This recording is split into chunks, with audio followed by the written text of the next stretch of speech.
যে পুলিশটা গুলি করছে টোকার বাচ্চা টোকাই ওই ম্যাট্রিক পাস করছে আজ ম্যাট্রিক পাসই করে নাই টোকার বাচ্চা পাবলিক ইউনিভার্সিটিতে ট্রান্সফারে যে কত কষ্ট হয় সেটা আমরা জানি 24 ঘন্টার মধ্যে 22 ঘন্টা পড়াশোনা করতে হয় আর সেই ম্যাট্রিক পাস করা টোকার বাচ্চা আমার ভাইয়ের বুকে গুলি করছে। আমরা স্বাধীন দেশের পরাধীন নাগরিক, আমাদের স্বাধীনতা পুনরায় দরকার। আমাদের ভাই বোনেদের মেরে শুয়ে দিচ্ছে রাস্তায়, আমরা কিভাবে বাসায় চুপ করে থাকি? জাহিদ ভাইয়ের কি দোষ ছিল? সে একজন মেধাবী স্টুডেন্ট ছিল, সে একটা পাবলিকে পড়া স্টুডেন্ট আর যে পুলিশটা গুলি করছে টোকার বাচ্চা টোকাই ওই ম্যাট্রিক পাস করছে আজ ম্যাট্রিক পাসই করে নাই টোকার বাচ্চা ও একটা স্টুডেন্ট একটা পাবলিক ইউনিভার্সিটিতে ট্রান্সফারে যে কত কষ্ট হয় সেটা আমরা জানি। দিনে 22টা ঘন্টা পড়াশোনা করে আমরা চান্স পাই, 24 ঘন্টার মধ্যে 22 ঘন্টা পড়াশোনা করতে হয় আর সেই ম্যাট্রিক পাস করা টোকার বাচ্চা আমার ভাইয়ের বুকে গুলি করছে।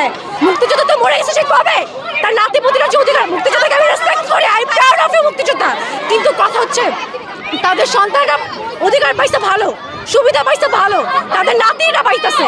এখন তাদের নাতিদের বয়স হচ্ছে আমাদের মতো টক্কর দেওয়ার বয়স, ওরা কালকে ওদের সন্তান হবে, এভাবে ওরা বংশ বিস্তার করবে, তাহলে আমরা সাধারণ স্টুডেন্টরা কই যাব? আমার দাদারা তো মুক্তিযোদ্ধা করতে বাইচা নাই, আমাদের তো মানে সার্টিফিকেট পায় নাই।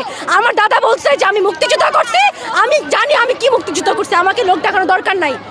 সেই আমলে সার্টিফিকেট যারা করে নাই মুক্তিযোদ্ধা ওরাও যায় লাইন ধরা যায় সার্টিফিকেট নিতে। আমার দাদা ছিল পিওর মুক্তিযোদ্ধা, উনি সার্টিফিকেট পায় নাই। আমার নানার মুক্তিযোদ্ধার কোঠা আছে, বাট আমি নিজে কখনো চাই নাই।